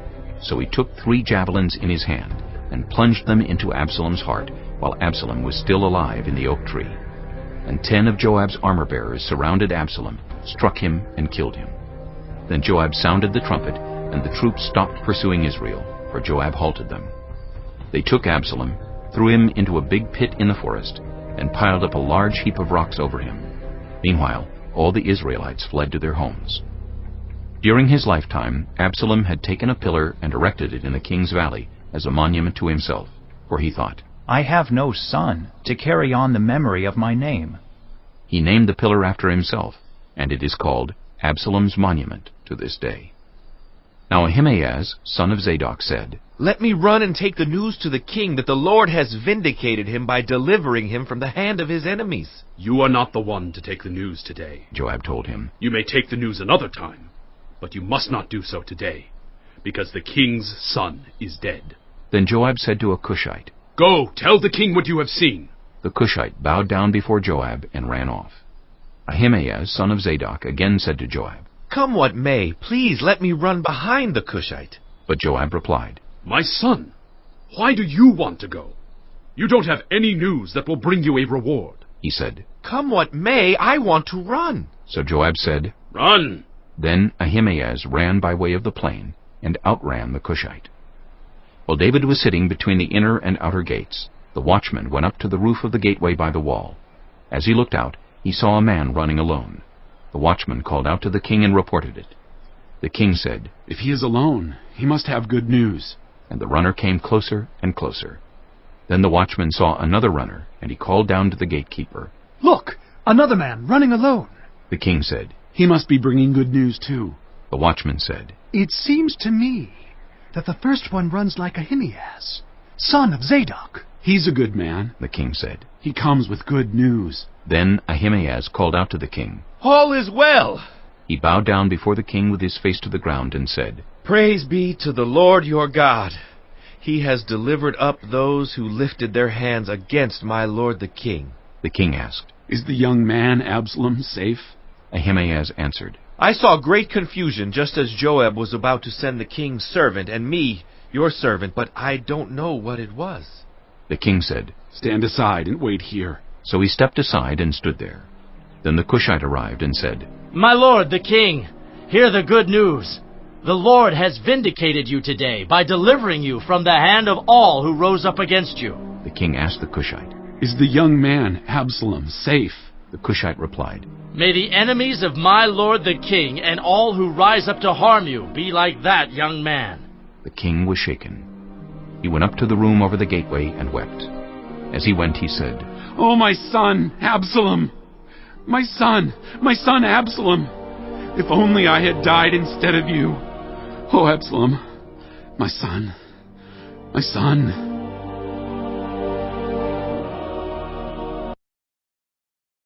Chapter 19. Joab was told, "The king is weeping and mourning for Absalom." And for the whole army the victory that day was turned into mourning, because on that day the troops heard it said, "The king is grieving for his son." The men stole into the city that day as men steal in who are ashamed when they flee from battle. The king covered his face and cried aloud, "Oh, my son Absalom! Oh, Absalom, my son! My son!" Then Joab went into the house to the king and said, "Today you have humiliated all your men, who have just saved your life, and the lives of your sons and daughters, and the lives of your wives and concubines. You love those who hate you, and hate those who love you. You have made it clear today that the commanders and their men mean nothing to you. I see that you would be pleased if Absalom were alive today, and all of us were dead. Now go out and encourage your men. I swear by the Lord that if you don't go out, not a man will be left with you by nightfall. This will be worse for you than all the calamities that have come on you from your youth till now." So the king got up and took his seat in the gateway. When the men were told, "The king is sitting in the gateway," they all came before him. Meanwhile, the Israelites had fled to their homes. Throughout the tribes of Israel, all the people were arguing among themselves, saying, "The king delivered us from the hand of our enemies. He is the one who rescued us from the hand of the Philistines. But now he has fled the country to escape from Absalom. And Absalom, whom we anointed to rule over us, has died in battle. So why do you say nothing about bringing the king back?" King David sent this message to Zadok and Abiathar the priests. "Ask the elders of Judah, why should you be the last to bring the king back to his palace, since what is being said throughout Israel has reached the king at his quarters? You are my relatives, my own flesh and blood. So why should you be the last to bring back the king? And say to Amasa, are you not my own flesh and blood? May God deal with me, be it ever so severely, if you are not the commander of my army for life in place of Joab." He won over the hearts of the men of Judah, so that they were all of one mind. They sent word to the king, "Return, you and all your men." Then the king returned and went as far as the Jordan. Now the men of Judah had come to Gilgal to go out and meet the king and bring him across the Jordan. Shimei, son of Gera, the Benjamite from Bahurim, hurried down with the men of Judah to meet King David. With him were 1,000 Benjamites, along with Ziba, the steward of Saul's household, and his 15 sons and 20 servants. They rushed to the Jordan where the king was. They crossed at the ford to take the king's household over and do whatever he wished. When Shimei, son of Gera, crossed the Jordan, he fell prostrate before the king and said to him, "May my lord not hold me guilty. Do not remember how your servant did wrong on the day my lord the king left Jerusalem. May the king put it out of his mind. For I, your servant, know that I have sinned. But today I have come here as the first from the tribes of Joseph to come down and meet my lord the king." Then Abishai, son of Zeruiah, said, "Shouldn't Shimei be put to death for this? He cursed the Lord's anointed." David replied, "What does this have to do with you, you sons of Zeruiah? What right do you have to interfere? Should anyone be put to death in Israel today? Don't I know that today I am king over Israel?" So the king said to Shimei, "You shall not die." And the king promised him on oath. Mephibosheth, Saul's grandson, also went down to meet the king. He had not taken care of his feet, or trimmed his mustache, or washed his clothes from the day the king left until the day he returned safely. When he came from Jerusalem to meet the king asked him, "Why didn't you go with me, Mephibosheth?" He said, "My lord the king, since I your servant am lame, I said, I will have my donkey saddled and will ride on it, so I can go with the king. But Ziba, my servant, betrayed me, and he has slandered your servant to my lord the king. My lord the king is like an angel of God, so do whatever you wish. All my grandfather's descendants deserved nothing but death from my lord the king, but you gave your servant a place among those who eat at your table. So what right do I have to make any more appeals to the king? The king said to him, Why say more? I order you and Ziba to divide the land. Mephibosheth said to the king, Let him take everything, now that my lord the king has returned home safely. Barzillai the Gileadite also came down from Rogelim to cross the Jordan with the king, and to send him on his way from there. Now Barzillai was very old, 80 years of age. He had provided for the king during his stay in Mahanaim, for he was a very wealthy man. The king said to Barzillai, Cross over with me and stay with me in Jerusalem, and I will provide for you. But Barzillai answered the king, How many more years will I live, that I should go up to Jerusalem with the king? I am now 80 years old. Can I tell the difference between what is enjoyable and what is not? Can your servant taste what he eats and drinks? Can I still hear the voices of male and female singers? Why should your servant be an added burden to my lord the king? Your servant will cross over the Jordan with the king for a short distance. But why should the king reward me in this way? Let your servant return, that I may die in my own town, near the tomb of my father and mother. But here is your servant Kimham. Let him cross over with my lord the king. Do for him whatever you wish.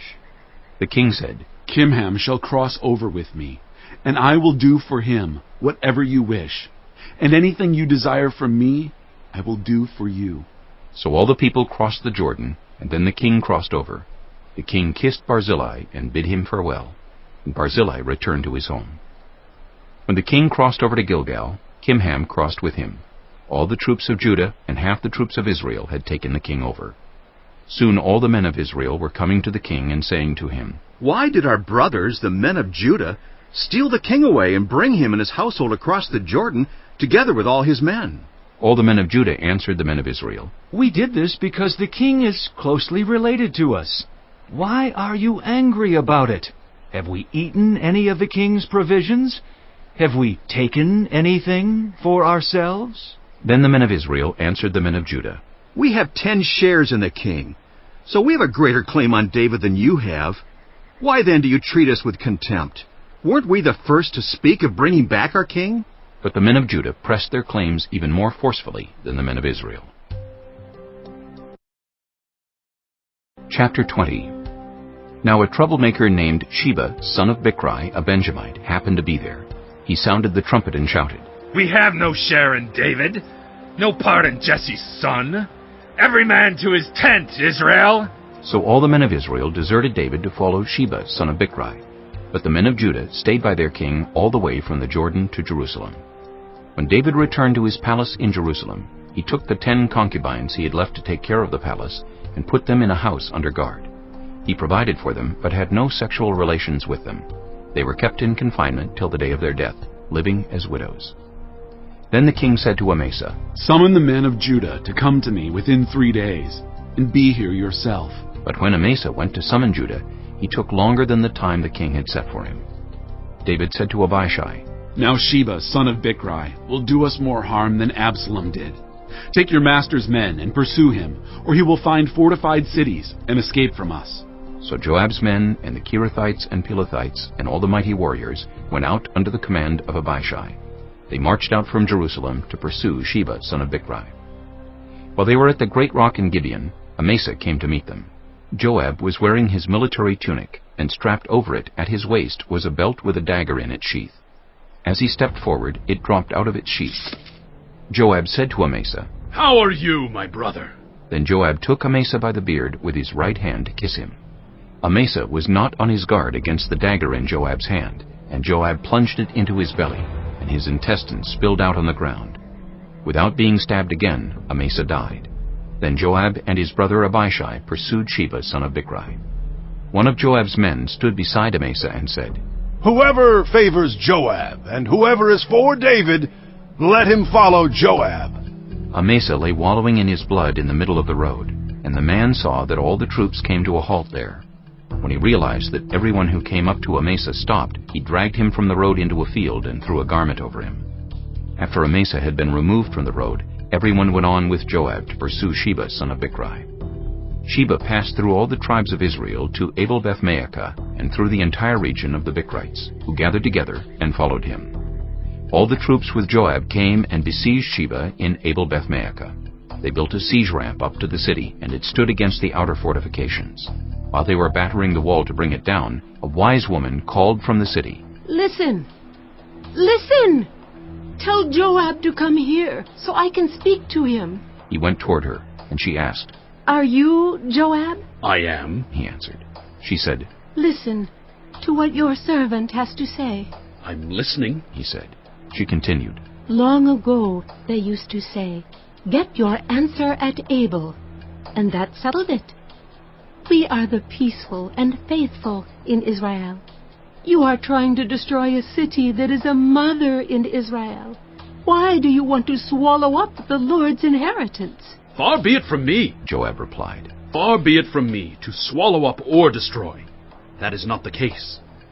A man named Sheba, son of Bichri, from the hill country of Ephraim, has lifted up his hand against the king, against David. Hand over this one man, and I'll withdraw from the city. The woman said to Joab, His head will be thrown to you from the wall. Then the woman went to all the people with her wise advice, and they cut off the head of Sheba son of Bichri and threw it to Joab. So he sounded the trumpet, and his men dispersed from the city, each returning to his home, and Joab went back to the king in Jerusalem. Joab was over Israel's entire army. Benaiah, son of Jehoiada, was over the Kerethites and Pelethites. Adoniram was in charge of forced labor. Jehoshaphat, son of Ahilud, was recorder. Sheba was secretary. Zadok and Abiathar were priests, and Ira the Jairite was David's priest. Chapter 21. During the reign of David, there was a famine for 3 successive years. So David sought the face of the Lord. The Lord said, It is on account of Saul and his blood-stained house. It is because he put the Gibeonites to death. The king summoned the Gibeonites and spoke to them. Now the Gibeonites were not a part of Israel, but were survivors of the Amorites. The Israelites had sworn to spare them, but Saul, in his zeal for Israel and Judah, had tried to annihilate them. David asked the Gibeonites, What shall I do for you? How shall I make atonement so that you will bless the Lord's inheritance? The Gibeonites answered him, We have no right to demand silver or gold from Saul or his family, nor do we have the right to put anyone in Israel to death. What do you want me to do for you? David asked. They answered the king, As for the man who destroyed us and plotted against us so that we have been decimated and have no place anywhere in Israel, let 7 of his male descendants be given to us to be killed, and their bodies exposed before the Lord at Gibeah of Saul, the Lord's chosen one. So the king said, I will give them to you. The king spared Mephibosheth, son of Jonathan, the son of Saul, because of the oath before the Lord between David and Jonathan, son of Saul. But the king took Armoni and Mephibosheth, the 2 sons of Aiah's daughter Rizpah, whom she had borne to Saul, together with the 5 sons of Saul's daughter Merib, whom she had borne to Adriel, son of Barzillai the Maholathite. He handed them over to the Gibeonites, who killed them and exposed their bodies on a hill before the Lord. All 7 of them fell together. They were put to death during the first days of the harvest, just as the barley harvest was beginning. Rizpah, daughter of Aiah, took sackcloth and spread it out for herself on a rock. From the beginning of the harvest till the rain poured down from the heavens on the bodies, she did not let the birds touch them by day, or the wild animals by night. When David was told what Aiah's daughter Rizpah, Saul's concubine, had done, he went and took the bones of Saul and his son Jonathan from the citizens of Jabesh-Gilead. They had stolen their bodies from the public square at Bethshan, where the Philistines had hung them after they struck Saul down on Gilboa. David brought the bones of Saul and his son Jonathan from there, and the bones of those who had been killed and exposed were gathered up. They buried the bones of Saul and his son Jonathan in the tomb of Saul's father Kish at Zelah in Benjamin, and did everything the king commanded. After that, God answered prayer in behalf of the land. Once again there was a battle between the Philistines and Israel. David went down with his men to fight against the Philistines, and he became exhausted. And Ish-bosheth, one of the descendants of Rapha, whose bronze spearhead weighed 300 shekels, and who was armed with a new sword, said he would kill David. But Abishai, son of Zeruiah, came to David's rescue. He struck the Philistine down and killed him. Then David's men swore to him, saying, "Never again will you go out with us to battle, so that the lamp of Israel will not be extinguished." In the course of time there was another battle with the Philistines at Gob. At that time Sheba the Hushathite killed Saph, one of the descendants of Rapha. In another battle with the Philistines at Gob, Elhanan, son of Jair the Bethlehemite, killed the brother of Goliath the Gittite, who had a spear with a shaft like a weaver's rod. In still another battle, which took place at Gath, there was a huge man with 6 fingers on each hand and 6 toes on each foot, 24 in all. He also was descended from Rapha. When he taunted Israel, Jonathan, son of Shimeah, David's brother, killed him. These 4 were descendants of Rapha in Gath, and they fell at the hands of David and his men.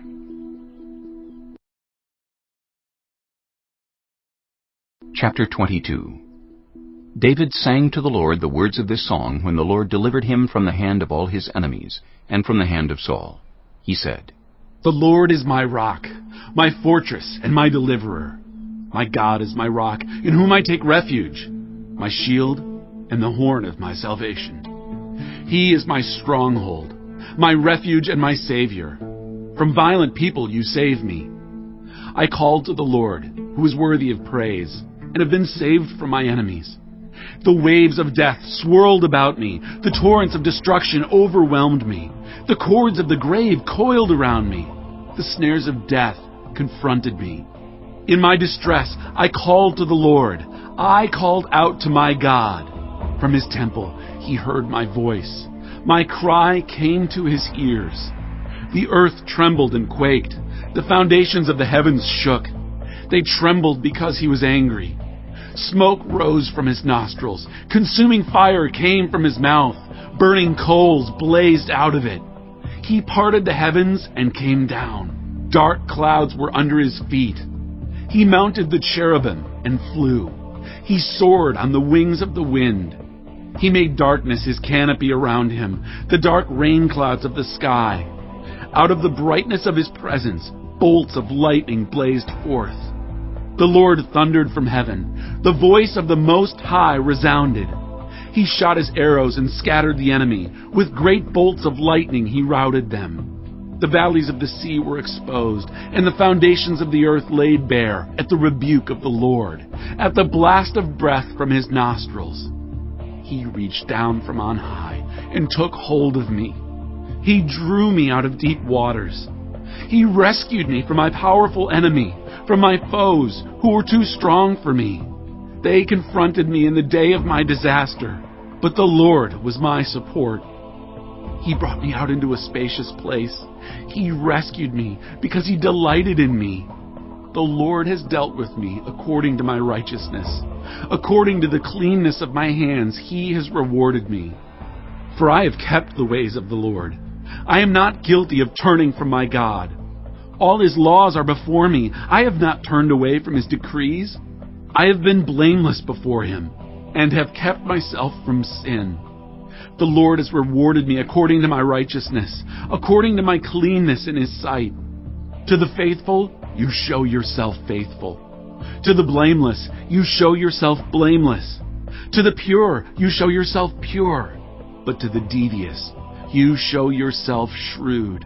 You save the humble, but your eyes are on the haughty to bring them low. You, Lord, are my lamp. The Lord turns my darkness into light. With your help, I can advance against a troop. With my God, I can scale a wall. As for God, his way is perfect. The Lord's word is flawless. He shields all who take refuge in him. For who is God besides the Lord? And who is the rock except our God? It is God who arms me with strength and keeps my way secure. He makes my feet like the feet of a deer. He causes me to stand on the heights. He trains my hands for battle. My arms can bend a bow of bronze. You make your saving help my shield. Your help has made me great. You provide a broad path for my feet, so that my ankles do not give way. I pursued my enemies and crushed them. I did not turn back till they were destroyed. I crushed them completely, and they could not rise. They fell beneath my feet. You armed me with strength for battle. You humbled my adversaries before me. You made my enemies turn their backs in flight, and I destroyed my foes. They cried for help, but there was no one to save them. To the Lord, but he did not answer. I beat them as fine as the dust of the earth. I pounded and trampled them like mud in the streets. You have delivered me from the attacks of the peoples. You have preserved me as the head of nations. People I did not know now serve me. Foreigners cower before me. As soon as they hear of me, they obey me. They all lose heart. They come trembling from their strongholds. The Lord lives. Praise be to my rock. Exalted be my God, the rock, my Savior. He is the God who avenges me, who puts the nations under me, who sets me free from my enemies. You exalted me above my foes. From a violent man you rescued me. Therefore, I will praise you, Lord, among the nations. I will sing the praises of your name. He gives his king great victories. He shows unfailing kindness to his anointed, to David and his descendants forever. Chapter 23. These are the last words of David. The inspired utterance of David, son of Jesse, the utterance of the man exalted by the Most High, the man anointed by the God of Jacob, the hero of Israel's songs. The Spirit of the Lord spoke through me. His word was on my tongue. The God of Israel spoke. The Rock of Israel said to me, when one rules over people in righteousness, when he rules in the fear of God, he is like the light of morning at sunrise on a cloudless morning, like the brightness after rain that brings grass from the earth. If my house were not right with God, surely he would not have made with me an everlasting covenant, arranged and secured in every part. Surely he would not bring to fruition my salvation and grant me my every desire. But evil men are all to be cast aside like thorns, which are not gathered with the hand. Whoever touches thorns uses a tool of iron or the shaft of a spear. They are burned up where they lie. These are the names of David's mighty warriors. Ish-bosheth, a Tekemonite, was chief of the three. He raised his spear against 800 men, whom he killed in one encounter. Next to him was Eleazar, son of Dodai the Ahohite. As one of the three mighty warriors, he was with David when they taunted the Philistines gathered at Pasdammim for battle.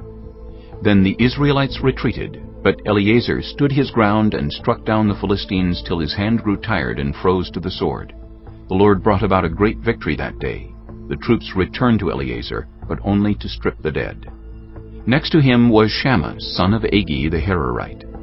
When the Philistines banded together at a place where there was a field full of lentils, Israel's troops fled from them. But Shammah took his stand in the middle of the field. He defended it and struck the Philistines down, and the Lord brought about a great victory. During harvest time, 3 of the 30 chief warriors came down to David at the cave of Adullam, while a band of Philistines was encamped in the valley of Rephaim. At that time, David was in the stronghold, and the Philistine garrison was at Bethlehem. David longed for water and said, "Oh, that someone would get me a drink of water from the well near the gate of Bethlehem." So the 3 mighty warriors broke through the Philistine lines, drew water from the well near the gate of Bethlehem, and carried it back to David. But he refused to drink it. Instead, he poured it out before the Lord. "Far be it from me, Lord, to do this," he said. "Is it not the blood of men who went at the risk of their lives?" And David would not drink it. Such were the exploits of the 3 mighty warriors. Abishai, the brother of Joab, son of Zeruiah, was chief of the 3. He raised his spear against 300 men, whom he killed, and so he became as famous as the 3. Was he not held in greater honor than the 3? He became their commander, even though he was not included among them. Benaiah, son of Jehoiada, a valiant fighter from Kabzeel, performed great exploits. He struck down Moab's 2 mightiest warriors. He also went down into a pit on a snowy day and killed a lion. And he struck down a huge Egyptian. Although the Egyptian had a spear in his hand, Benaiah went against him with a club. He snatched the spear from the Egyptian's hand and killed him with his own spear. Such were the exploits of Benaiah son of Jehoiada. He too was as famous as the 3 mighty warriors. He was held in greater honor than any of the 30, but he was not included among the 3, and David put him in charge of his bodyguard.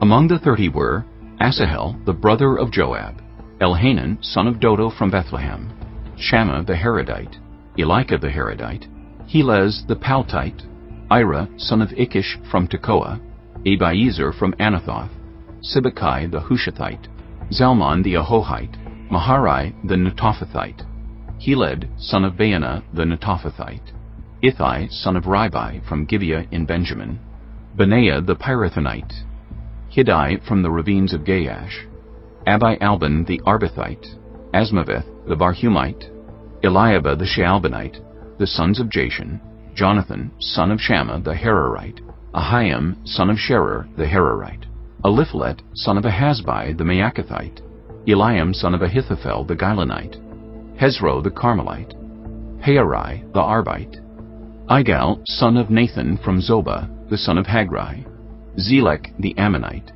Naharai the Beerothite, the armor-bearer of Joab, son of Zeruiah, Ira the Ithrite, Gareb the Ithrite, and Uriah the Hittite. There were 37 in all. Chapter 24. Again the anger of the Lord burned against Israel, and he incited David against them, saying, Go, and take a census of Israel and Judah. So the king said to Joab and the army commanders with him, Go throughout the tribes of Israel, from Dan to Beersheba, and enroll the fighting men, so that I may know how many there are. But Joab replied to the king, May the Lord your God multiply the troops 100 times over, and may the eyes of my lord the king see it. But why does my lord the king want to do such a thing?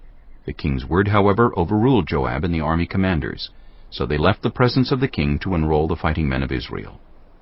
After crossing the Jordan, they camped near Aroer, south of the town in the gorge, and then went through Gad and on to Jazer.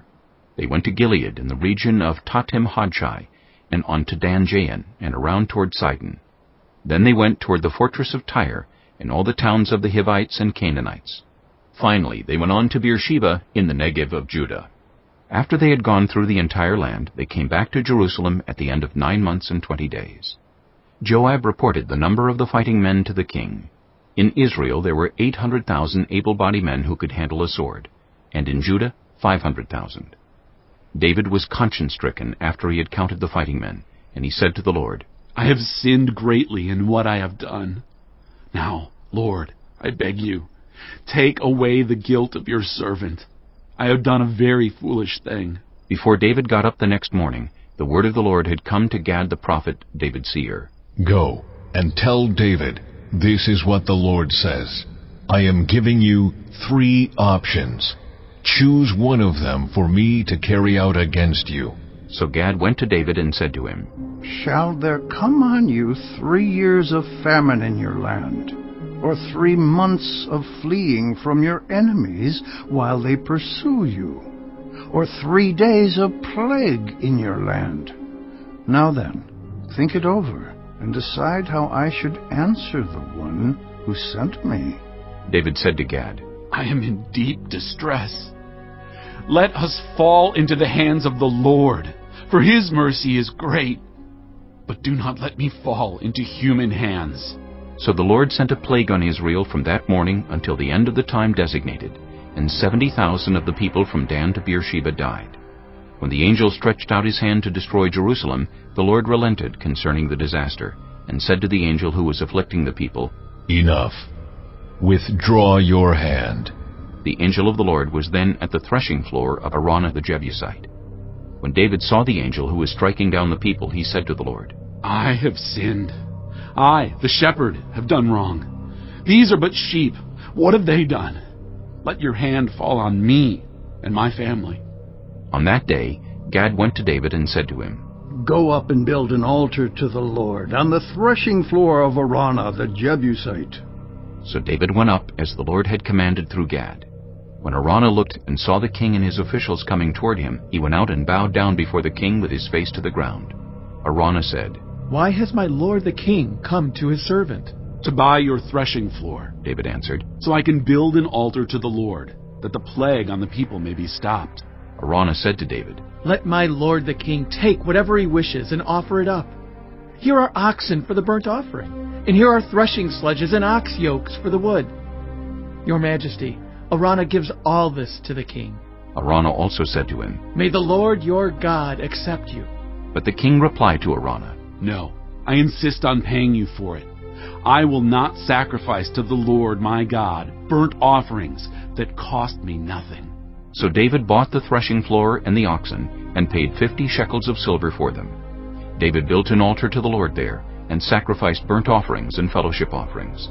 Then the Lord answered his prayer in behalf of the land, and the plague on Israel was stopped.